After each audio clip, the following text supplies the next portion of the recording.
को लाइक और सब्सक्राइब करें और बेल आइकन दबाना ना भूलें। कृति भूमि न्यूज़ में आपका स्वागत है जी। हम आपसे जानना चाहेंगे कि आपने वार्ड में आपने अभी तक कितना विकास किया है, किन किन दिक्कतों का सामना किया है। मेरा नाम देवेंद्र पाल सिंह मोंटी है जी। और मैं राजपुर विधानसभा में मेरा निवास है और पिछले 10 साल से मैं पार्षद हूँ। और इस बार जो है तिरंगा, जो हर घर तिरंगा का मुझे अपनी विधानसभा का सह संयोजक बनाया है। उसमें मैं अपने पूरी विधानसभा में घूम रहा हूँ। वार्ड में तो रहते ही हैं हर समय, तो वार्ड के साथ साथ और जो भी हमारे पूरी विधानसभा है उसमें जोर शोर से तैयारी चल रही है। और लगभग जब से हमारे प्रधानमंत्री मोदी जी ने 2 अगस्त से इसका आह्वान करा हर घर तिरंगे का, तब से ही हम लग गए थे। और लगभग हर घर तिरंगा की जो हमने रूपरेखा बनाई थी कि सबके घर पे लगना है, उसका हम लोगों ने 80% 85% जो कार्य है वो आज तक हमने पूरा कर दिया। तिरंगे का कहीं ना कहीं देखा जाता है कि सौदा भी हो रहा है, मोल बिक रहा है। आप इस बारे में क्या कहना चाहेंगे? तिरंगा मोल बिकना चाहिए या नहीं बिकना चाहिए, या फिर एक पार्षद के थ्रू या एक विधायक के थ्रू या सांसद के थ्रू फ्री ऑफ कॉस्ट घर देना चाहिए हर नागरिक को? इस बारे में आपकी राय है? देखिए, जो हमारे द्वारा दिया जा रहा है और वो निःशुल्क है, निःशुल्क लोगों के सबके घर पे जो लगा रहे हैं। अब दुकानदार अगर कोई बेचता है तो उसका तो वो हक बनता है। देखो, रोजगार है, ये तो कहीं से बना होगा, कहीं से कपड़ा लगा होगा, सब कुछ है। लेकिन अगर हमारी पार्टी ने अगर अभियान चलाया तो वो अभियान हमारा निःशुल्क है, उसमें हम किसी से ले नहीं रहे हैं और उल्टा उसके घर पे ले जाके मान सम्मान से उसके घर पे लगा रहे हैं, ताकि वो उसकी मान सम्मान भी रख सके और हम लोग भी फख्र महसूस करते हैं, क्योंकि हमारे जो हमें सेवा मिली है ये बहुत अच्छी पहल है। लेकिन आपकी तरफ से संदेश क्या जाएगा कि हम लोग जहाँ पे भी सभा कर रहे हैं या जहाँ पे भी मीटिंग कर रहे हैं, घर घर जाके जो लोगों को बूथ स्तर तक हम लोग इस पे हर घर तिरंगा का जो अभियान चला रहे हैं, उसमें लोगों को साथ के साथ जागरूक भी कर रहे हैं। प्रधानमंत्री जी ने इससे पहले भी बेटी बचाओ का अलग अलग नारा था, लेकिन उसका मकसद एक ही था, भ्रूण हत्या पर रोक लगाना। हाँ, देखो अब तो बहुत ज्यादा जागरूक हो गए लोग। तो भ्रूण हत्या पर रोक लगी आपके शहर में? नहीं, क्यों नहीं लगी, बहुत लगी है। अब तो ये क्राइम घोषित कर दिया और कोई अब जब उसका जांच ही नहीं करेगा तो लोग करवाएंगे ही कैसे? तो देखो, अब 10-20% तो रह गया, लेकिन वो भी ये है कि हल्के हल्के दूर हो जाएगा। सख्ती जैसे जैसे कानून बढ़ेगा, सख्ती होगी, लोग जागरूक होंगे। और तो ये भी कि बस्ती वालों में एक क्वालिटी है कि वो खुद शर्म नहीं करते अपने घर के आगे से कूड़ा उठाने में। शर्म वो करते हैं जिनके घर के आगे जो बड़ी कोठी वाले, वो सबसे पहले कर्मचारी ढूंढेंगे और वो कि मेरे आके वो सफाई करवाए। तो ये बहुत बड़ी दिक्कत है। ये उल्टा आपको मैं बता दूं कि बस्ती में ज़्यादा सफाई रहती है, जबकि पौष इलाके में गंदगी ज़्यादा रहती है। जैसे देखा जाता है पनियों को लेकर, जो पनियाँ बिखरी रहती हैं जिससे मक्खी मच्छर पनपेगा और बीमारी को न्योता देगा, इस बारे में आपकी राय क्या है? जो लोग जहाँ पर खा के वहीं पर फेंक देते हैं, जिससे मतलब गंदगी फैलती है, इस बारे में आप कुछ कहेंगे?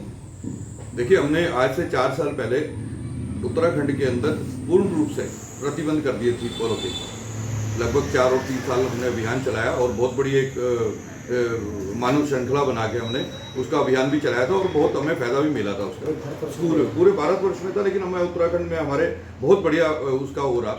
तो उसको लेके हम अभियान हमने चालू कर रखा था। लेकिन जब ये कोरोना काल आया तो कोरोना काल में फिर राशन बांटने के लिए और दवाइयों के लिए और कई तरीके के लोगों के घर में सुविधा की चीज़ें पहुंचाने के लिए फिर से पॉलिथीन निकल के आई बार, जिसमें राशन देना पड़ा, तो थोड़ा अभियान ढीला पड़ गया। लेकिन अब हमने आज फिर 3 महीने से इस अभियान को फिर पूर्ण रूप से चालू कर दिया और इसमें हमने जो से सख्ती से लागू कर दिया, जिसमें चालान भी कर रहे हैं और बाजार में भी अगर कोई लेके उसको बैठा हुआ तो उसका भी चालान कर रहे हैं। पब्लिक भी लेके घूम रही है, तो उसको जागरूक करने की पूरी कोशिश कर रहे हैं। नशे के बारे में आप क्या कहना चाहिए? सूखा नशा है आज की डेट में, युवाओं को गिरता हुआ नजर आ रहा है, इस बारे में क्या कहेंगे आप?